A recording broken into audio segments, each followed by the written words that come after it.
Hello, I am Graham Neubig from CMU, and I will be talking about the reviewing survey. So, the motivation for the reviewing survey is recently there's been an explosion of submissions to STAR ACL conferences, EMNLP, and kind of a faster research cycle in general. And one of the things is, or what we wanted to tell is how can we maintain an efficient, effective, and equitable review process. And there have been lots of proposals for things that could be changed, but it's a good idea to know what the ACL membership thinks about these ideas. And based on this, we had two varieties of questions. The first variety were demographic questions, and these included things like how much experience the respondees had submitting or reviewing to STAR ACL conferences, their position or role in their organization, including faculty member, researcher in a company, et cetera, gender, and also location, whether it's Asia, Europe, or the US, or this other locations. So the opinion questions were split into these categories: author response, author discussion, meta review, structured review forms, review transparency, acceptance rates, timing of deadlines and review release, and public review. And then there was also an open comment section. And I will be discussing each of these in turn. So in terms of logistics, this was held from May 6th to June 5th, 2019. It was advertised twice on the ACL membership email list and also on social media. And we got 422 responses, 95% of which were from the past and present ACL members. And an important question is whether this is representative of the ACL membership as a whole. And in order to tell this, we first measured the demographics and noted that they are relatively similar to the overall ACL demographics. And also we've subdivided the answers to some of the questions based on demographics where there was a significant divergence between them. So the first opinion question was on author response. This is the chance for authors to respond to reviews before decisions are made. With respect to this, a significant majority of people were in favor of having an author response process, 61% to 28%. With respect to demographics, the preference for author response was negatively correlated with reviewer experience and seniority. So basically, more junior members of the committee tend to prefer author response more, whereas more senior members of the community tend to prefer it less. Author discussion is a discussion period between authors and reviewers before decisions. This is not a feature of STAR ACL conferences as far as I'm aware, but it has been used in other conferences such as iClear. Opinions were nearly evenly split about this. Those who had submitted to a conference, so 37 to 32%, with 30% of people not participating in these conferences and thus having no opinion.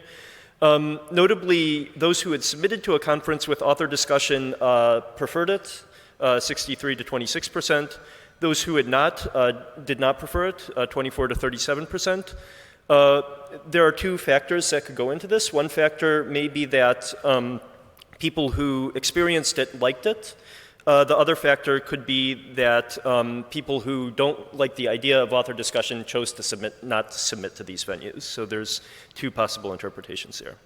Also, those with experiences in area chair were more opposed to this idea, maybe because they thought it would take more work. With respect to meta review has been a feature of several recent STAR ACL conferences, which is a brief summary of reviews written by an AC or PC. People were, in general, strongly in favor of this, 77 to 9%, so it seems like this is perhaps a good thing to have. There was also a question about if ACs write meta reviews, whether they should write it for all papers or just borderline papers. 73% thought it would be okay to have it only for borderline cases. However, former program chairs were split on this, 50 to 35%. Perhaps because they thought this would lead to contention in the decisions, for example. There's also been a change in the review forms that people had over previous conferences, some with lots of fine-grained structure, some with little structure. A significant majority supported a minimal amount of structure in review forms, although a minority of 24% preferred more structure. There was a clear trend that more experienced reviewers preferred less structure. There was also an opinion that I don't care what the structure is, I just don't want you to change it from conference to conference. With respect to review transparency, to whom should information about the reviews be shared? There's several options with respect to this, whether they're released to the authors and the public for accepted papers, or kept private. Almost everybody agreed they should be released to the authors, as is standard practice in ACL. However, whether reviews should be released publicly, there was a majority who preferred them not be released publicly, but a significant minority who did think they should be released publicly. This was a question that varied very strongly based on various demographic. So those with no experience reviewing more often favored public release of the reviews, and we got comments like, having these reviews released publicly is a good educational experience. People who had reviewed more said, we don't like this because it puts more pressure on us, for example. And this is, of course, these are some representative comments. Not everybody holds that opinion.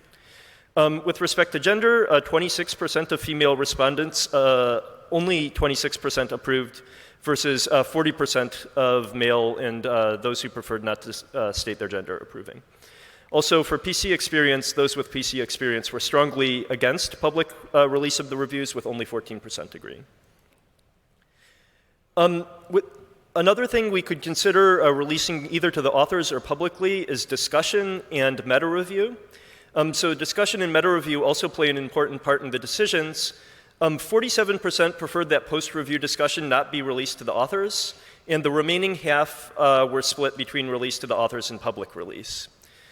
In contrast, 83% supported releasing meta reviews to the authors, and 33% also were in favor of public release of meta reviews.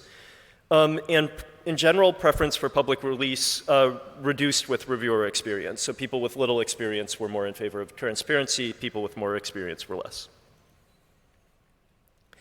There was a question about acceptance rates, where a near majority was in favor of keeping the status quo with respect to acceptance rates, but a significant minority of 32 were in favor of increasing, 9% were in favor of decreasing. There was also a question about whether conferences should be selective, and the alternative being that we make conferences less selective and move to a purely journal system, like is done in other areas such as medicine. But almost 83% of the respondents said they were in favor of keeping the status quo with respect to this. Another question that we asked was the timing of review release. So recently, there have been short times between when reviews are released and when the next paper deadline is. And the great majority said having at least some time between review release and the next deadline was somewhat important, with 83 to 14%. People in general said they would prefer 2 to 3 weeks, but many said at least a month was preferable. And notably, female respondents were slightly more preferred having more time between the review release and the next deadline. Public review is a review process where papers are made public and the public can comment. This has also been used, for example, in ICLEAR and the AKBC conferences. Opinions were mixed, 43% opposed and 32% in favor. But this was a question for which people had very strong opinions. So 37% held strong opinions in the positive or negative. Notably, again, this was something where those with experience in conferences with public review tended to favor, and those who did not tended to be opposed. With respect to demographics, those with reviewing experience supported public review less, and those with less reviewing experience supported it more.